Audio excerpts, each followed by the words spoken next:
a lot to keep their students in class and having good attendance. They mark the attendance each day, they have secure exits, and they even make calls home to parents. But when it comes to school discipline, and specifically with exclusionary principles such as suspensions or expulsions, it seems to be a different story. Schools don't seem to care as much about attendance and kids being in class. And actually, class attendance doesn't seem to matter much at all. For instance, for out-of-school suspensions, kids are out of class an average of 2 to 5 days. That's 2 to 5 days that these students aren't getting instruction in class and they aren't even seeing their teachers. And most of them aren't even getting the work that they need.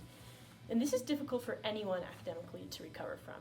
And the sad part is, the students that are missing these days, the students that are getting lots of expulsions and lots of suspensions and other types of exclusionary discipline are actually the same groups that have been marginalized and taken out of the education system for a very long time and who have fought very hard to have that opportunity to be educated. This includes racial minorities as well as students with disabilities. And actually, students with disabilities represent only 11% of the K-12 population, yet they receive suspensions 2 times the amount of other students, which is a pretty insane statistic. So, are exclusionary discipline practices worth the class time that's missed? They might be. If the student returns to the class with the necessary resources and skills that they need to achieve throughout the rest of the year without having a lot of future discipline problems, then the class time missed might just be worth that change. But the reality is, these students don't return to the class with the tools that they need, and they don't return and have better behavior.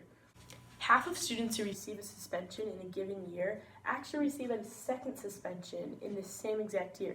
This means that whatever's taking place between these 2 behavior problems is obviously not working. This means that the students are not being given the tools that they need to re-enter the classroom successfully. And this may be an issue with our entire idea of how punishment works or how consequences work in schools.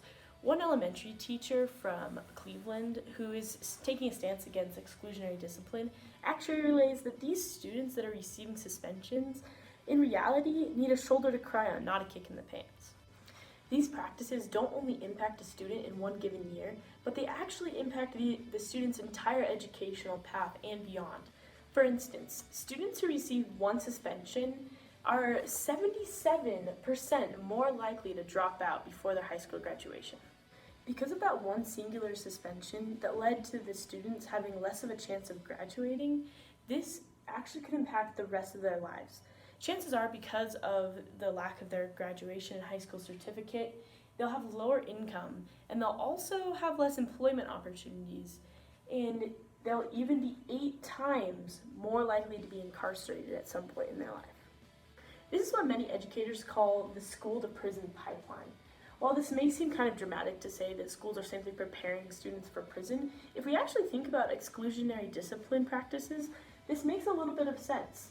For suspensions, students are either kicked out of school and sent home where they may be alone or maybe possibly with their parents if they're able to take care of them, or they could be given an in-school suspension where they're often in a room by themselves with a teacher or maybe with a couple of other students, and they're either working on homework or work all day with very little social interaction, or they're simply sitting there in silence for multiple hours, which, if we really think about it, is not that much different than being in prison.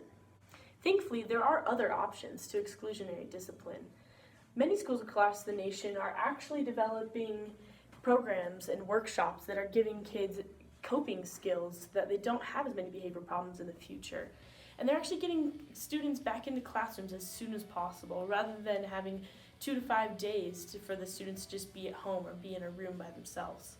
Programs like this are really important because they're actually meeting the individual needs of the student rather than just simply trying to fix the symptoms of those needs. And this shows students that as individuals, they're valued by the community and by the school rather than just a behavior issue to be swept away.